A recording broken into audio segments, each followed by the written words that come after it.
இங்கே நம்ம திரைவிமர்சன நிகழ்ச்சியில் இயக்குனர் துரை செந்தில்குமார் இயக்கத்தில் வெளியே வந்திருக்க கருடன் படத்தை பற்றி பார்க்க போகிறோம். இந்த படத்துடைய கதையை பற்றி பார்த்தோம்னா, இந்த படத்தில் 3 முக்கியமான கதாபாத்திரம் இருக்குது.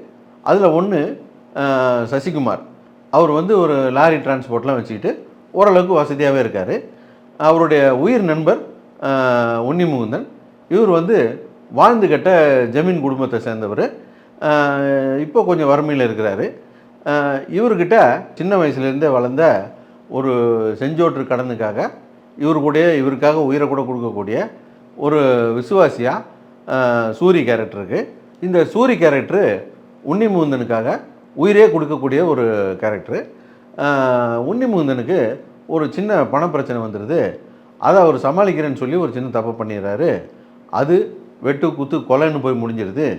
இந்த சமயத்தில் நம்ம உண்மைக்கு பக்கமாக நிற்கிறதா அல்லது விசுவாசமாக நிற்கிறதா அப்படிங்கிற குழப்பத்தில் சூரிய என்ன முடிவு எடுத்தார் அப்படின்னு தான் இந்த படத்துடைய கதை. இந்த மாதிரியான படங்களை நம்ம நிறையா பார்த்துட்டதுனால அடுத்தடுத்து கதையில் இதுதான் நடக்க போகுது அப்படிங்கிறத நம்மளால் யூகிக்க முடியுது.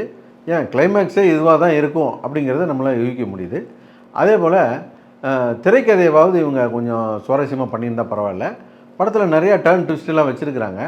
அதெல்லாம் இன்னும் கொஞ்சம் அழுத்தமாக சொல்லியிருந்தால் நம்ம ரொம்பவே இன்வால்வ் ஆகி படத்தை பார்த்துருக்க முடியும். படத்தில் நிறைய எமோஷன் காட்சிகள்லாம் இருக்குது. அதை இன்னும் கொஞ்சம் அழுத்தம் கொடுத்துருந்தாங்கன்னா நல்லாவே இருந்திருக்கும். இருந்தாலும் படத்தில் ஒரு 4 ஹீரோவுக்கு 4 ஃப்ரெண்டு, அப்புறம் ஒரு ஹீரோயின் அப்படின்னு சொல்லி டைமெல்லாம் போட்டு வேஸ்ட் பண்ணாமல் ஒரே நேர்கோட்டில் கொண்டு போயிருந்தது நல்லா இருந்தது. ஃபஸ்ட் ஹாஃபை பொறுத்தளவுக்கு நல்லாவே இருந்தது. இந்த மாதிரியான படங்களில் ஒரு பிரச்சனை வர வாய்ப்பு இருக்குது. ஏன்னா 3 முக்கியமான கதாபாத்திரன்றதுனால படம் பார்க்குற நம்ம யாரை ஃபாலோ பண்ணணும் அப்படிங்கிறத மைண்ட் செட் பண்ண வேண்டியது ஒரு டைரக்டருக்கான கடமை.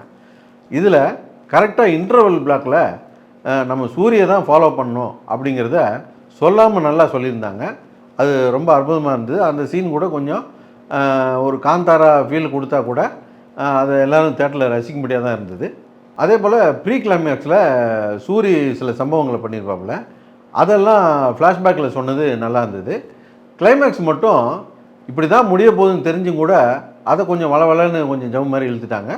இருந்தாலும் இந்த படத்துக்கு இதுதான் கிளைமேக்ஸு, அது நல்லா தான் பண்ணியிருந்தாங்க.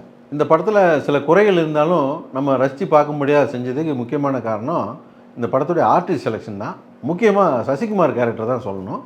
நட்புக்காக உயிரே கொடுக்கக்கூடியவர் அப்படிங்கிற ஒரு கேரக்டரு. நட்புக்காக உயிரை கொடுக்கக்கூடியவர்னா அது யார்? சசிகுமார் தான். அவர் தான் மொத்த குத்தகை எடுத்து வச்சுருக்காரு. இந்த கேரக்டரில் வேறு யாராவது போட்டிருந்தோன்னு வச்சுக்கோங்க, இவர் நட்புக்காக உயிரை கொடுப்பாரு அப்படிங்கிறத எஸ்டாப்ளிஷ் பண்ணுறதுக்கே ஒரு 10 சீன் வச்சுருக்கணும். ஆனால் இவர் ஏற்கனவே சுப்பிரமணியபுரம், சுந்தரபாண்டியன்லாம் அதெல்லாம் பண்ணி முடிச்சிட்டதுனால இந்த படத்துக்கு அது தேவைப்படல. அதனால் இந்த படத்துக்காரங்களுக்கு ஒரு அரை மணி நேரம் ஃபுட்டேஜ் மிச்சம். அதே போல் உன்னிமுகுந்தனும் நல்லா நடிச்சிருந்தார். சூரிக்கு ரொம்ப அற்புதமான ஒரு கேரக்டர் இந்த படத்துலையும். குறிப்பாக இந்த இடைவேளை சீன் சொல்லலாம். அப்புறம் இந்த தோப்புக்குள்ளே இந்த சோறாக்கிற இடத்துல கத்தியெல்லாம் எடுத்து பார்த்துட்டு இருப்பார். அதெல்லாம் ரொம்ப இயல்பாக பண்ணியிருந்தாப்புல. அதே போல் அந்த லென்த்து டைலாகை பேசுனதெல்லாம் ரொம்ப நல்லா இருந்தது. அப்புறம் இந்த சிவதா கேரக்டர் ரொம்ப நல்லா நடிச்சிருந்தாங்க. படத்தில் கொஞ்சம் வயலன்ஸ் ஓவராக இருக்குது.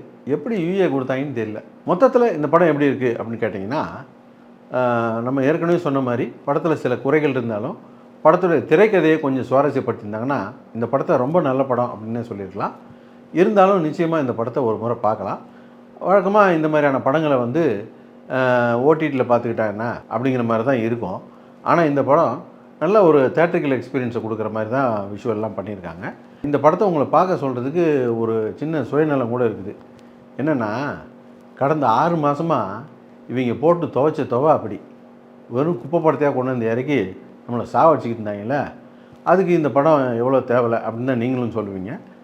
அதே போல் மலையாள படங்கள்லாம் நல்லா இருக்குது, நல்லா ஓடுது அப்படின்னா அவங்க எப்போவுமே ஹீரோவை மையப்படுத்தி படம் எடுக்க மாட்டாங்க. ஒரு நல்ல கதை, அந்த கதைக்கு ஏற்ற நாயகனை போட்டு படம் எடுப்பாங்க.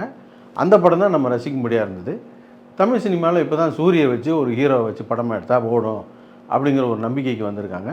இந்த மாதிரியான படங்கள்லாம் தொடர்ந்து ஓடினா தான் தொடர்ந்து இந்த மாதிரியான படங்கள் வரும்.